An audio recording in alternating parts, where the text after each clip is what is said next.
Hello friends, welcome back to my channel. मैं हूं आपकी फ्रेंड वर्षा। फ्रेंड्स, आज की इस वीडियो में हम बीएड एंट्रेंस एग्जाम के कॉमर्स के प्रैक्टिस सेट के बारे में डिस्कस करेंगे। तो चलिए फ्रेंड्स, वीडियो को स्टार्ट करते हैं। लेकिन वीडियो को स्टार्ट करने से पहले प्लीज़ मेरे चैनल को सब्सक्राइब कर लीजिए, और अगर आपने चैनल को सब्सक्राइब कर लिया तो इस वीडियो को लाइक कीजिए और अपने फ्रेंड्स के साथ शेयर कीजिए। चलिए फ्रेंड्स, आज की इस वीडियो को स्टार्ट करते हैं। फर्स्ट क्वेश्चन है, by which year the government check restrictive trade practices, यानी कि किस ईयर के अंतर्गत या फिर किस एक्ट के अंतर्गत गवर्नमेंट रिस्ट्रिक्टेड ट्रेड प्रैक्टिसेस को चेक करती है। ऑप्शंस हैं FEMA 1991, consumer protection act 1986, industrial policy act 1991 या फिर नन ऑफ द अबव। तो फ्रेंड्स, इसका जो राइट आंसर है वो है ऑप्शन डी, जो कि है नन ऑफ दी अबव। क्योंकि फ्रेंड्स, रिस्ट्रिक्टिव ट्रेड प्रैक्टिसेस के लिए एक अलग से एक्ट बनाया गया है जो कि है एमआरटीपी। उसके अंदर ये सारी एक्टिविटीज को देखा जाता है। नेक्स्ट क्वेश्चन पे मूव करते हैं। नेक्स्ट क्वेश्चन है हमारा, in which year the new industrial policy was announced, यानी किस ईयर में न्यू इंडस्ट्रियल पॉलिसी को अनाउंस किया गया। ऑप्शंस हैं ए 1997, 1951, 1991 या फिर 1998। तो बताइए फ्रेंड्स, क्या होगा इसका राइट आंसर। इसका जो राइट आंसर है वो है ऑप्शन 3, जो कि है 1991। 1991 में न्यू इंडस्ट्रियल पॉलिसी को अनाउंस किया गया। नेक्स्ट क्वेश्चन पे मूव करते हैं।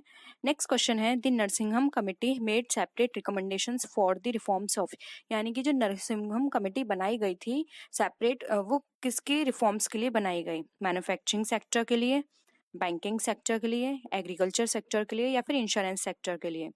तो बताइए फ्रेंड्स, क्या है इसका राइट आंसर। इसका राइट आंसर है ऑप्शन 2, जो कि है बैंकिंग सेक्टर। बैंकिंग सेक्टर के रिफॉर्म के लिए सेपरेट रिकमेंडेशंस लाई गई नरसिंघम कमेटी के अंदर। नेक्स्ट क्वेश्चन पे चलते हैं। फोर्थ क्वेश्चन है, opportunity cost is a term which describes, यानी कि अपॉर्चुनिटी कम हमें टर्म जो है वो हमें क्या डिस्क्राइब करता है। A bargain price for a factor of production, यानी कि एक बार्गेन प्राइस जो कि फैक्टर ऑफ प्रोडक्शन के लिए है। Second, cost related to an optimum level of production, यानी कि कोई कॉस्ट जो कि ऑप्टिमम लेवल प्रोडक्शन से रिलेटेड है। या फिर एवरेज वेरिएबल कॉस्ट या कॉस्ट ऑफ फॉरगॉन अपॉर्चुनिटीज। तो बताइए फ्रेंड्स, इसका जो राइट आंसर है वो है ऑप्शन बी, जो कि है cost related to optimum level of production, यानी कि कोई भी ऐसी कॉस्ट जो कि ऑप्टिमम लेवल ऑफ प्रोडक्शन से रिलेटेड है वो अपॉर्चुनिटी कॉस्ट को बताती है।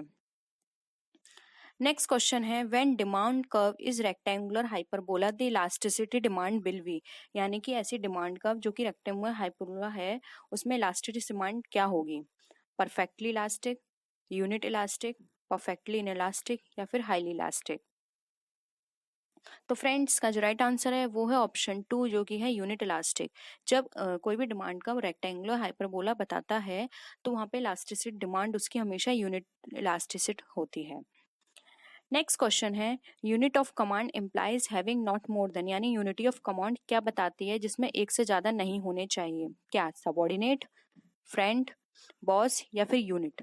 तो फ्रेंड्स, राइट आंसर है इसका 3, जो कि है बॉस। क्योंकि फ्रेंड्स, यूनिटी ऑफ कमांड में अगर बहुत सारे बॉस होंगे तो वहां पे कमांड करना बहुत मुश्किल हो जाएगा, क्योंकि एक पर्सन होना चाहिए जो कि सभी को कमांड करके चले। तो यहाँ पे बॉस है जो कि जिसकी जो नंबर है वो 1 से ज्यादा नहीं होने चाहिए। नेक्स्ट क्वेश्चन है, X and Y theory of motivation has been propounded by, यानी कि X and Y theory of motivation वो किसने दी थी।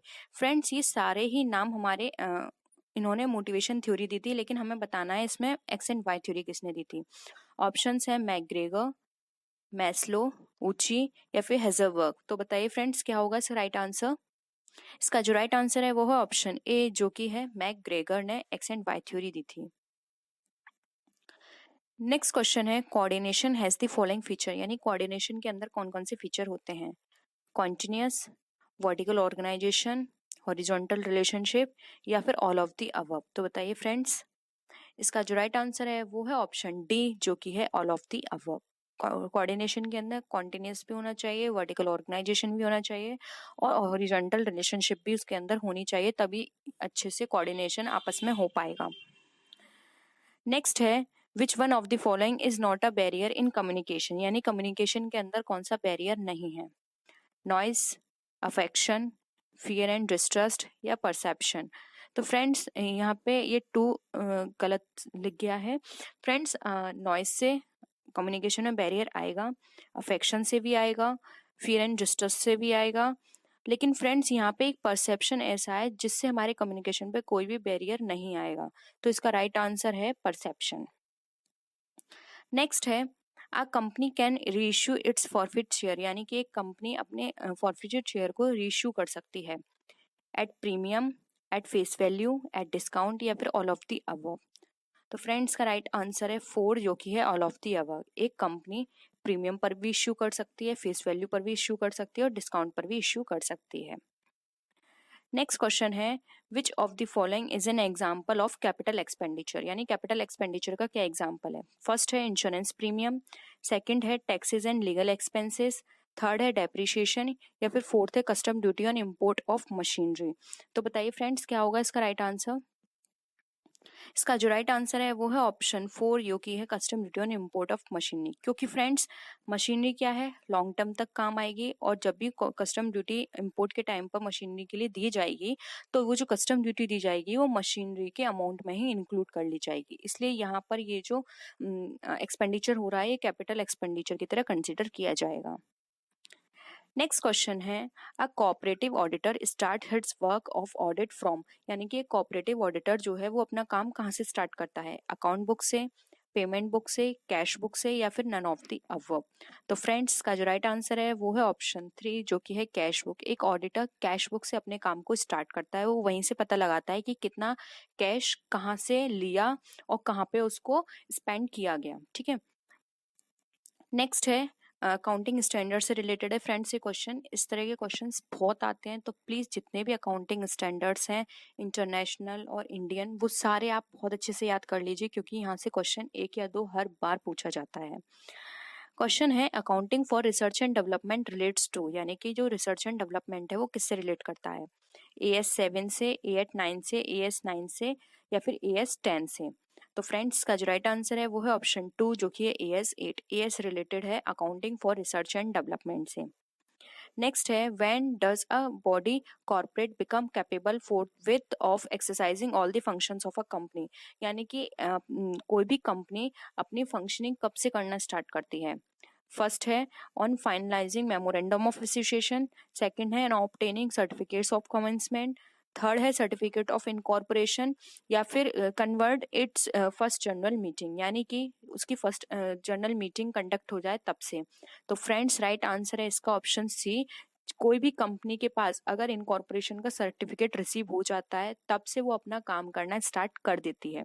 ठीक है फ्रेंड्स, अगर आप इनके बारे में एक डीप वीडियो चाहते हैं जिसमें हम डिटेल में डिस्कशन करें तो आप नीचे कमेंट सेक्शन में बता सकते हैं। नेक्स्ट है जो कि हमारा इस वीडियो का लास्ट क्वेश्चन भी है, which one of the following is not is one of the element of the 7S McKinsey model for analysing and improving organisation effectiveness, यानी कि फ्रेंड्स जो मैककिन्से मॉडल था जिसमें 7S को डिफाइन किया गया था उसमें से कौन सा एलिमेंट नहीं है जो कि हमारे ऑर्गेनाइजेशन की इफेक्टिवनेस को इम्प्रूव और एनालाइज करने में हेल्प नहीं करता। ऑप्शंस हैं स्ट्रेटजी, स्ट्रक्चर, शेयर्ड वैल्यू या फिर स्टैंडर्ड। तो बताइए फ्रेंड्स अगर आपको कोई आइडिया हो तो। इसका जो राइट आंसर है वो है ऑप्शन डी जो कि है स्टैंडर्ड। स्टैंडर्ड को 7S के अंदर डिफाइन नहीं किया गया है। Identify the current statement from the following, friends यहाँ पे करंट की जगह आप करेक्ट स्टेटमेंट कर लीजिएगा कि जो सही स्टेटमेंट है वो बताना है इसमें से। तो फर्स्ट है द लायबिलिटी ऑफ द कर्ता इज लिमिटेड, यानी कि जो कर्ता की लायबिलिटी होती है वो लिमिटेड होती है क्या। A joint Hindu family business does not continues business on the death of a partner, यानी पार्टनर की डेथ होने के बाद वो कंटिन्यू नहीं कर सकते बिजनेस। थर्ड ऑप्शन है a joint Hindu family business ceases to exit on the death of the karta, यानी कि वो सीज हो जाता है बिजनेस जब कर्ता की डेथ हो जाती है। या फिर फोर्थ ऑप्शन है a joint Hindu family business comes into existence by Hindu law. तो फ्रेंड्स इसमें राइट ऑप्शन हमें बताना है, तो इसका जो राइट ऑप्शन है वो है ऑप्शन डी। इसमें ये बताया गया है कि जो हिंदू बिजनेस स्टार्ट होता है वो हिंदू लॉ के अकॉर्डिंग स्टेब्लिश होता है। नेक्स्ट क्वेश्चन है preparation of consolidated balance sheet of holding company and its subsidiary company is done as per, यानी कि जो होल्डिंग कंपनी और उसकी सब्सिडरी कंपनी होती है उसकी बैलेंस शीट जो होती है कंसोलिडेटेड बैलेंस शीट वो किस अकाउंटिंग स्टैंडर्ड के अकॉर्डिंग प्रिपेयर की जाती है। ऑप्शंस है accounting standard 11, accounting standard 21, accounting standard 22 and accounting standard 23। तो फ्रेंड्स का जो राइट आंसर है वो है ऑप्शन बी, वो है अकाउंटिंग स्टैंडर्ड 21। नेक्स्ट क्वेश्चन है amount due to outgoing partner is shown in the balance sheet, यानी कि जो भी आउटगोइंग पार्टनर है उसके कारण जो भी उसका अमाउंट है, ड्यू जो भी है उसका अमाउंट, वो बैलेंस शीट में कहाँ शो किया जाएगा या फिर कैसे शो किया जाएगा, as a liability, as a asset, as a capital या फिर एज अ लोन। तो फ्रेंड्स राइट आंसर है इसका 4 जो कि है बी, एज अ लोन की तरह वो ट्रीट किया जाएगा और वह बैलेंस शीट में वो दिखाया जाएगा। नेक्स्ट क्वेश्चन है creating the capacity of making purchase directly from a firm's website is known as, यानी कि किसी भी फर्म की वेबसाइट से डायरेक्टली किसी भी परचेज को करना वो क्या कहलाता है, electronic networking, electronic transactions, electronic data interchange या फिर इलेक्ट्रॉनिक इंफॉर्मेशन ट्रांसफर। तो फ्रेंड्स का जो राइट आंसर है वो है ऑप्शन 2 जो कि है इलेक्ट्रॉनिक ट्रांजेक्शन्स। नेक्स्ट क्वेश्चन पे मूव करते हैं। In integrating specialist functions of a product management with the line function of sales as major challenges to top management can be achieved by which type of marketing organization, यानी कि किसी भी तरह के product management में किसी भी तरह का इंटीग्रेटिंग स्पेशलिस्ट फंक्शन है जो कि सेल्स के फंक्शन के साथ हो रहा है, तो वो टॉप मैनेजमेंट के लिए किस तरह का चैलेंजेस है, वो फंक्शनल ऑर्गेनाइजेशन का है, टेरिटोरियल ऑर्गेनाइजेशन का है, मैट्रिक्स ऑर्गेनाइजेशन का है या फिर नन ऑफ द अबव। तो फ्रेंड्स का जो ऑप्शन है वो है करेक्ट मैट्रिक्स ऑर्गेनाइजेशन जो कि ऑप्शन 3। नेक्स्ट क्वेश्चन है in certainty equivalent approach risk adjusted cash flow आज डिस्काउंटेड एट, यानी कि जो इक्विवेलेंट अप्रोच है रिस्क एडजस्टेड की वो किसके द्वारा डिस्काउंट की जाती है, वो अकाउंटिंग रेट ऑफ रिटर्न पर डिस्काउंट की जाती है, इंटरनल रेट ऑफ रिटर्न पे, हर्डल रेट पर या फिर रिस्क फ्री रेट पर। तो फ्रेंड्स का राइट आंसर है 4 जो कि है रिस्क फ्री रेट पे उसको डिस्काउंट किया जाता है। नेक्स्ट है personal leverage can replace corporate leverage is assume by, यानी कि पर्सनल लिवरेज जो है वो रिप्लेस किया जाता है कॉर्पोरेट लिवरेज से, ये किसने अज्यूम किया था, ट्रेडिशनल अप्रोच में, एमएम मॉडल में अप्रोच एज्यूम किया गया था, नेट इनकम अप्रोच में या नेट ऑपरेटिंग इनकम अप्रोच में। तो फ्रेंड्स का जो राइट आंसर है वो है ऑप्शन 2 जो कि है एमएम मॉडल। एमएम मॉडल के अंदर ये एज्यूम किया गया था कि जो पर्सनल लिवरेज है वो रिप्लेस किया जाता है कॉर्पोरेट लिवरेज से। नेक्स्ट क्वेश्चन है which council was established in India by government of India in the year 1966 to promote safety consciousness among workers in the industry, यानी कि ऐसी कौन सी काउंसिल इस्टेब्लिश की गई थी इंडिया में गवर्नमेंट के द्वारा 1966 में जो कि प्रमोट करेगी सेफ्टी कॉन्शियसनेस को जो भी इंडस्ट्री में वर्कर्स काम करते हैं। तो ऑप्शंस हैं factory advice council, national safety council, national industrial council या फिर सेफ्टी रेगुलेशन काउंसिल। तो फ्रेंड्स का जो राइट आंसर है वो है ऑप्शन 2 जो कि है national safety council. Next question है lease which includes a third party, यानी कि लैंडर इज नोन एज, तो लीज के अंदर अगर थर्ड पार्टी को इंक्लूड किया जाता है तो क्या कहलाती है, direct lease, sales and lease back, leverage lease या फिर इनवर्स लीज। तो फ्रेंड्स का जो राइट आंसर है वो है ऑप्शन 3 जो कि है लिवरेज लीज कहलाती है।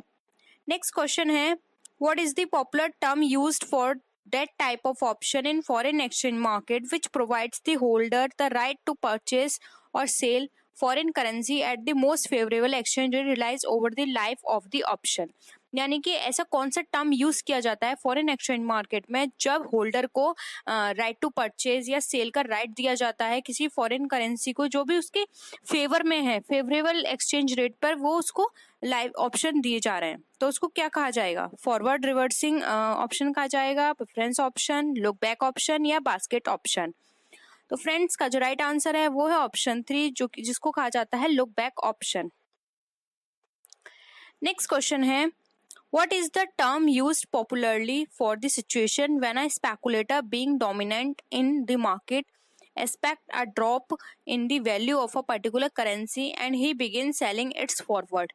यानी कि ऐसा कौन सा टर्म पॉपुलरली इस सिचुएशन के लिए यूज किया जाता है जब कोई स्पेकुलेटर डोमिनेंट होता है किसी मार्केट में, एक्सेप्ट जब वो किसी भी पर्टिकुलर करेंसी की वैल्यू में ड्रॉप करता है उस चीज को और वो स्टार्ट कर देता है उसको फॉरवर्ड में सेलिंग करना, तो वहाँ पे किस तरह की चीज को इफेक्ट करेगा या फिर कौन सा टर्म वहाँ पे हम यूज कर सकते हैं? ऑप्शंस है, इंटरनेशनल फिशर इफेक्ट बोल सकते हैं, बैड वेगन इफेक्ट बोल सकते हैं, इंटरेस्ट रेट पैरिटी इफेक्ट बोल सकते हैं या रिलेटिव वर्जन इफेक्ट बोल सकते हैं। तो फ्रेंड्स इसको हम बोल सकते हैं वैन वेगन इफेक्ट। फ्रेंड्स ये वैन वेगन इफेक्ट को हम डीपली डिस्कस करेंगे अपनी अनदर वीडियो में, ठीक है।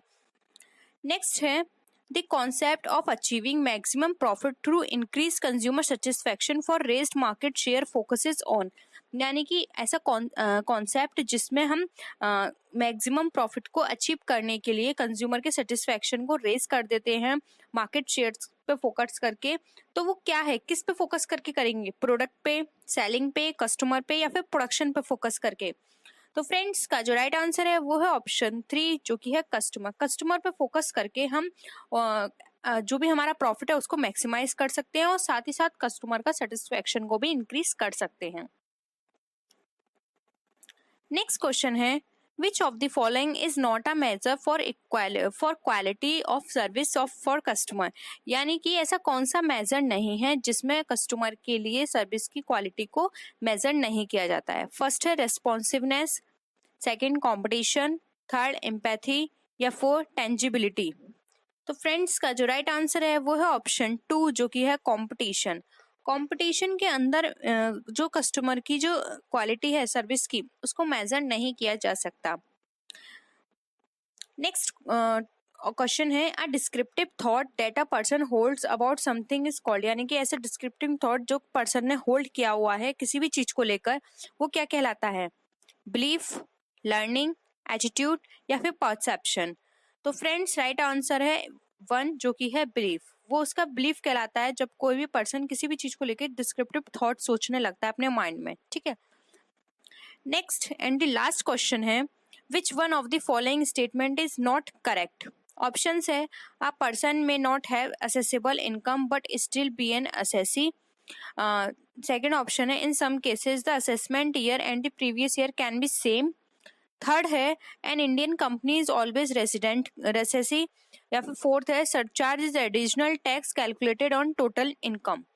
तो फ्रेंड्स इसका जो इनकरेक्ट है ऑप्शन वो है ऑप्शन 4 जो कि है जो सरचार्ज जो होते हैं वो एडिशनल टैक्स होते हैं जो कि टोटल इनकम पे कैलकुलेट किए जाते हैं। ये ऑप्शन गलत है, जबकि एक अगर कोई पर्सन असेसिबल इनकम नहीं है तब भी वो असेसी कहा जाएगा।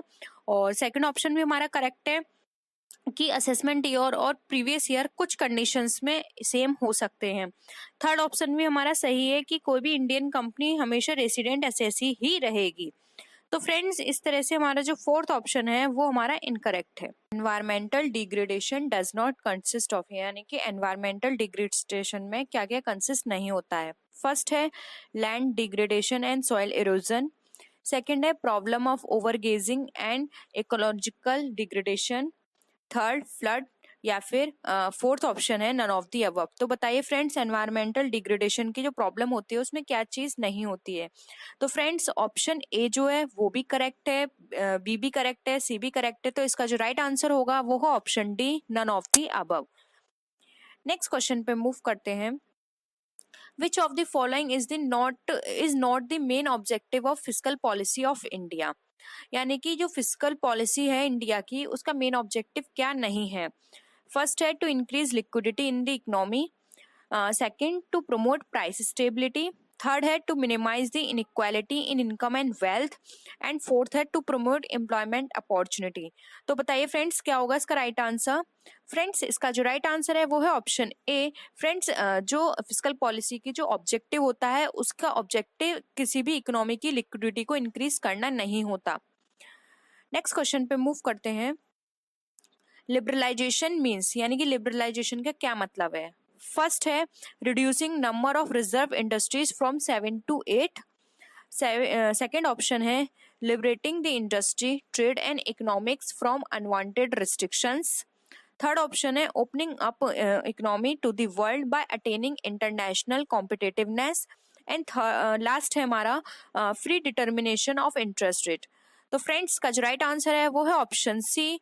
लिबरलाइजेशन के अंदर होता है कि इकोनॉमी को ओपन अप कर दिया जाता है जिससे कि जो इंटरनेशनल कॉम्पिटिटिवनेस है वो हो जाए और साथ ही साथ जो हर कंट्री किसी भी कंट्री से आगे अपना ट्रेड कर पाए। तो लिबरलाइजेशन का मतलब यहाँ यही है कि इकोनॉमी को ओपन अप कर दिया जाता है, यानी जो भी रिस्ट्रिक्शंस लगे होते हैं वो सब हटा दिए गए थे इसमें। नेक्स्ट है globalisation is the term use to describe process of removal of restrictions on which of the following. यानी कि ग्लोबलाइजेशन जो टर्म यूज किया गया है उससे कौन सी चीज को रिस्ट्रिक्शंस को हटा दिया गया है।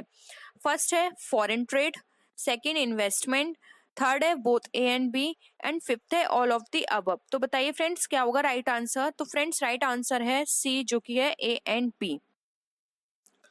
नेक्स्ट क्वेश्चन है interest on loan taking for the purpose of fix assets, यानी कि जो फिक्स असेट्स के ऊपर जो लोन के इंटरेस्ट होती है वो किस तरह का एक्सपेंडिचर को कंसिडर किया जाता है उसको।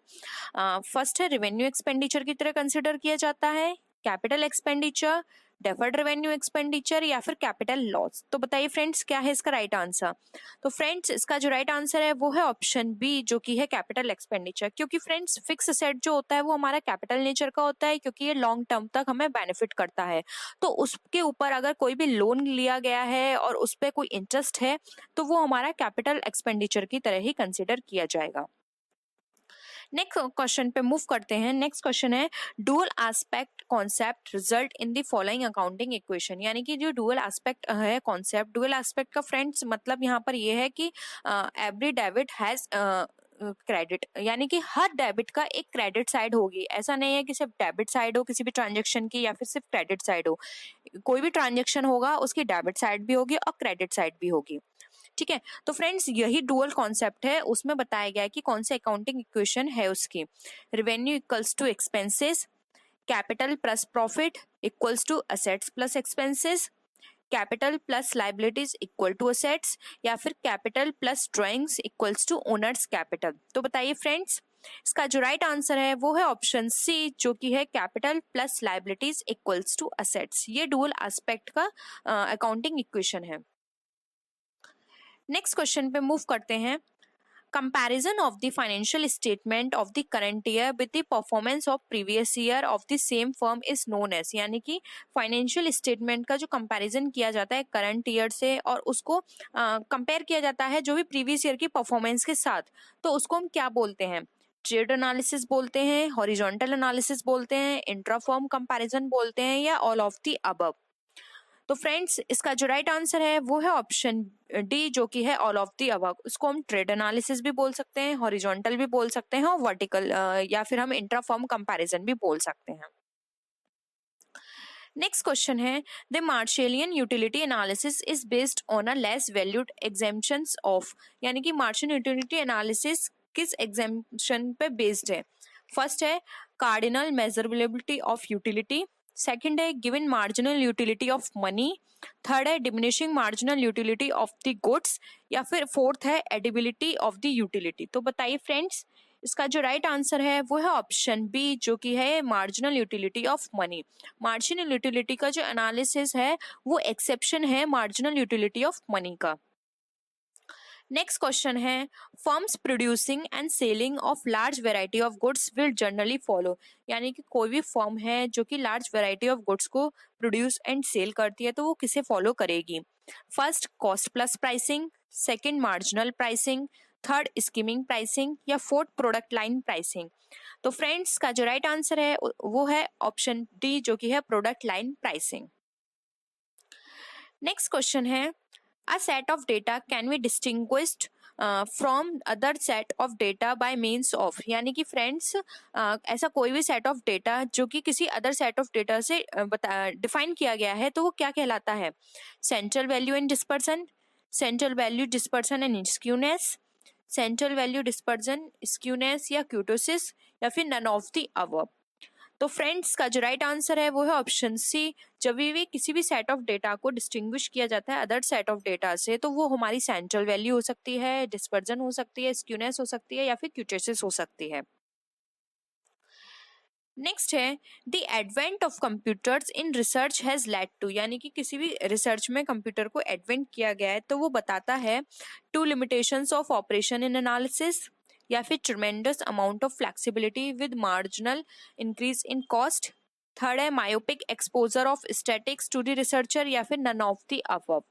तो फ्रेंड्स का जो राइट आंसर है वो है ऑप्शन बी, जो कि है tremendous amount of flexibility with marginal increase in cost, यानी कि किसी भी रिसर्च में कंप्यूटर के एडवेंट ये हमें डिफाइन करता है।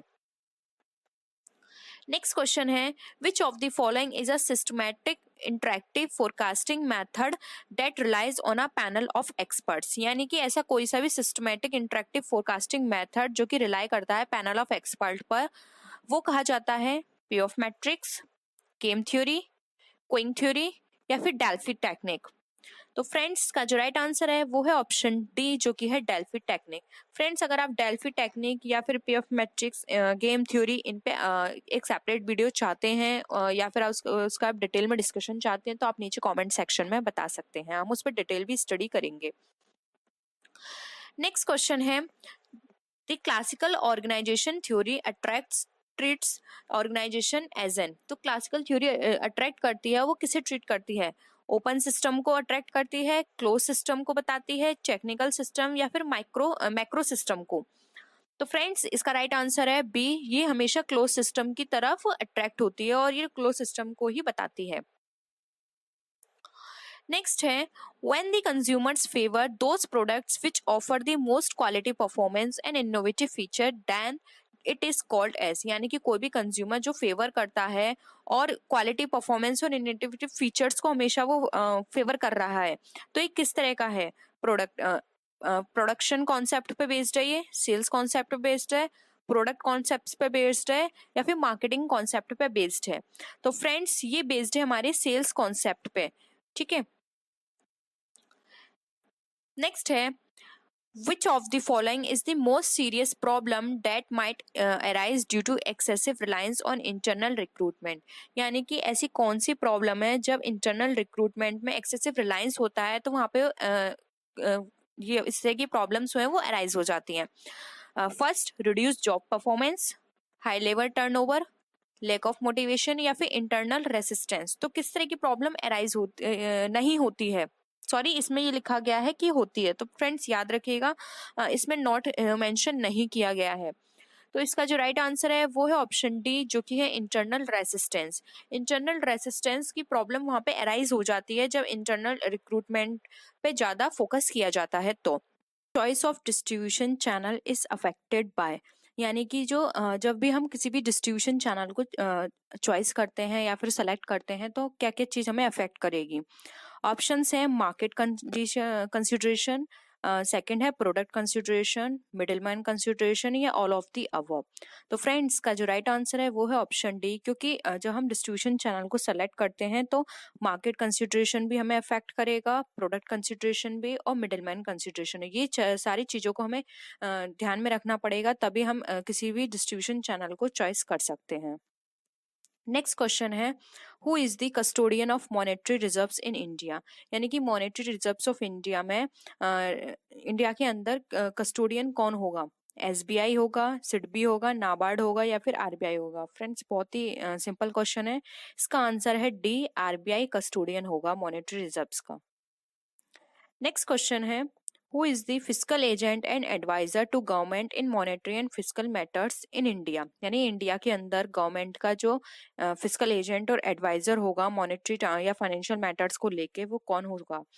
एसबीआई, इडबी, आईसीआईसीआई, या फिर आरबीआई? तो फ्रेंड्स अगेन इसका बहुत ही सिंपल आंसर है, जो कि है डी, आरबीआई इसका एडवाइजर और फाइनेंशियल एजेंट होगा। नेक्स्ट क्वेश्चन पे मूव करते हैं। During the depression it is advisable to, यानी कि डिप्रेशन के टाइम पे क्या एडवाइजेबल होगा? फर्स्ट है lower bank rate and purchase securities in the market, या फिर increase bank rate and purchase securities in open market. Third option है decrease bank rate and sell securities in open market, या फिर fourth option है increase bank rate and sell securities in open market. तो friends इसका जो right answer है वो है ऑप्शन ए, डिप्रेशन के टाइम में लोअर बैंक रेट और परचेस सिक्योरिटीज मार्केट में ही हमारे लिए एडवाइजेबल होगा, क्योंकि जब तक वो बैंक की जो रेट है वो लोअर नहीं होंगे तो कोई भी पर्सन उसका यूटिलाइजेशन नहीं कर पाएगा जिस भी पर्पस के लिए वो है। नेक्स्ट क्वेश्चन पे मूव करते हैं। Nationalisation of banks aimed at all of the following except, यानी कि जो बैंक का जो नेशनलाइजेशन होता है उसका क्या पर्पस होता है एक्सेप्ट, यानी कि आपको ऐसा फंक्शन बताना है या ऐसा ऑब्जेक्ट बताना है जो उसका काम नहीं है। ऑप्शंस है removal of control by a pupil, या फिर provision of control by a few, third है provision of adequate credit for agriculture small industry and export unit, या फिर fourth encouragement of new class of entrepreneur. तो friends का जो right answer है वो है ऑप्शन बी, कि जो भी फ्यू हैंड्स के अंदर जो कंट्रोल है उसको रिमूव करना, ये इसका फंक्शन नहीं है। ठीक है, नेक्स्ट है the portion of total deposit of a consumer, friends यहाँ पे कंज्यूमर हटा लीजिएगा, the portion of total deposits of a commercial bank which it has to keep with RBI in the form of cash reserve is termed as, यानी कि जो भी total deposit का जो पोर्शन है कॉमर्शियल बैंक में रखा जाता है आरबीआई के पास, कॉमर्शियल बैंक का कैश रिजर्व के फॉर्म में, उसको क्या कहा जाता है? सीआरआर, एसएलआर, बैंक रेट या रेपो रेट। तो फ्रेंड्स उसको कहा जाता है सीआरआर, जिसकी फुल फॉर्म होती है cash reserve ratio. Next question है the emphasis of human resource management is, यानी ह्यूमन रिसोर्स मैनेजमेंट किसका एम्फेसिस है? डेवलपमेंट पे एम्फेसिस होता है, पनिशमेंट पे, प्रमोशन पे या फिर डिमोशन पे? तो फ्रेंड्स ह्यूमन रिसोर्स मैनेजमेंट का जो एम्फेसिस होता है वो होता है डेवलपमेंट पे। नेक्स्ट है नेक्स्ट क्वेश्चन है the purpose of job evaluation is, यानी कि जॉब एवेल्यूशन का पर्पस क्या है? ट्रेनिंग, प्रमोशन, वेज फिक्सेशन या फिर ट्रांसफर? तो फ्रेंड्स जॉब एवेल्यूशन का जो पर्पस होता है वो हम यहाँ पर अगर हम ऑप्शंस की बात करें तो इन ऑप्शंस के अकॉर्डिंग बेस फिक्सेशन इसका पर्पस होगा। वैसे जॉब एवेल्यूशन का पर्पस होता है जो भी पर्सन है उसकी पूरी जॉब को एवेल्युएट करना, कितना काम कर रहा है, जो स्टैंडर्ड उसको दिए गए थे उस स्टैंडर्ड के अकॉर्डिंग कितनी उसकी परफॉर्मेंस आ रही है, ये सारा एवेल्युएशन इसके अंदर आता है। नेक्स्ट है इंडक्शन मीन्स, इंडक्शन का क्या मतलब होता है? Training, orientation, introducing the employee या फिर सर्टिफिकेशन? तो फ्रेंड्स इसका जो राइट आंसर है इंडक्शन का मतलब होता है ट्रेनिंग प्रोवाइड करना। नेक्स्ट क्वेश्चन है लेबर प्रोडक्टिविटी मीन्स, यानी कि लेबर प्रोडक्टिविटी का क्या मतलब है? Output is greater than input, या फिर output is less than input, या फिर output is equal to input, या फिर आउटपुट इज नेगेटिव? तो फ्रेंड्स लेबर प्रोडक्टिविटी का मतलब यहाँ पर ये है output is equal to input, यानी कि जितना इनपुट दिया गया उतना आउटपुट निकल कर आई, यही लेबर प्रोडक्टिविटी का मतलब है। नेक्स्ट क्वेश्चन है which of the following relates to performance appraisal, यानी परफॉर्मेंस अप्रेजल से रिलेटेड क्या है? टास्क मेथड है, प्राइस मेथड है, एमबीओ है या फिर लिंक मेथड है? तो फ्रेंड्स परफॉर्मेंस यहाँ पे अप्रेजल की हम बात करें तो यहाँ पर जो एमबीओ है वो इससे रिलेटेड है। नेक्स्ट क्वेश्चन पे मूव करते हैं। कैपिटल स्ट्रक्चर रिप्रेजेंट्स, यानी कैपिटल स्ट्रक्चर जो होता है वो क्या रिप्रेजेंट करता है? ऑप्शंस हैं ratio between different forms of capital, all liabilities, all assets या फिर असेट्स एंड लाइबिलिटीज। तो फ्रेंड्स कैपिटल स्ट्रक्चर का मतलब होता है जो भी डिफरेंट फॉर्म्स ऑफ कैपिटल है उनमें रेशियो बताना है। दो तरह की फ्रेंड्स कैपिटल स्ट्रक्चर में दो तरह की कैपिटल रखी जाती है, एक होती है इक्विटी बेस्ड, एक होती है डेट बेस्ड। ठीक है, तो इन दोनों का जो प्रोपोर्शन होता है या हम रेशियो बोल सकते हैं वो हमेशा चेंज होता रहता है। अगर ये एक 50-50 भी हो सकते हैं और ये 20-80 भी हो सकते हैं, 80-20 भी हो सकते हैं, ये डिपेंड करता है कंपनी पर। नेक्स्ट है the item closing inventory is shown in the balance sheet under, यानी कि जो क्लोजिंग इन्वेंट्री है वो बैलेंस शीट में कहाँ शो की जाती है? ऑप्शंस हैं fix assets, current asset, current liabilities या फिर मिससेलेनियस एक्सपेंडिचर। तो फ्रेंड्स का जो राइट आंसर है वो है ऑप्शन बी, जो कि है करंट असेट्स, करंट असेट्स में शो की जाती है। नेक्स्ट है ट्रेडिंग ऑन इक्विटी मीन्स, यानी कि जो ट्रेडिंग ऑन इक्विटी होता है उसका क्या मतलब है? Trading on arrears fund, trading on borrowed fund, trading on family funds या फिर ट्रेडिंग ऑन फ्रेंड्स फंड। तो फ्रेंड्स, ट्रेडिंग ऑन इक्विटी का मतलब होता है बोरोड फंड से, जो भी कंपनी ने बोरो करा है फंड, वो ट्रेडिंग ऑन इक्विटी बताती है। Next and the last question है आज की इस वीडियो का, मार्केटिंग प्रोसेस इन्वॉल्व्स, यानी मार्केटिंग के अंदर क्या क्या इन्वॉल्व है। Time utility, place utility, right utility या फिर ऑल ऑफ द अबव। तो फ्रेंड्स, मार्केटिंग की बात करें तो इसके अंदर ये सारी चीजों को ही इंक्लूड किया गया है, इसलिए ऑप्शन डी हमारा राइट आंसर होगा। तो फ्रेंड्स, आज की वीडियो को हम यहीं पे फिनिश करते हैं। आई होप आपको वीडियो पसंद आया होगा। और वीडियो से रिगार्डिंग कोई भी आपकी क्वेरी हो या आप सजेशन देना चाहते हो तो आप नीचे कमेंट सेक्शन में लिख सकते हैं। और किसी भी तरह की आपकी कोई भी आप पर्टिकुलर टॉपिक पे वीडियो चाहते हैं तो आप उसे कमेंट सेक्शन में जरूर बता सकते हैं। आप मेरे फेसबुक पेज पे बता सकते हैं, मेरी इंस्टा आईडी पे बता सकते हैं। तो फ्रेंड्स, नेक्स्ट वीडियो में हम फिर मिलते हैं और भी अच्छी वीडियोस के साथ। तब तक के लिए बाय बाय।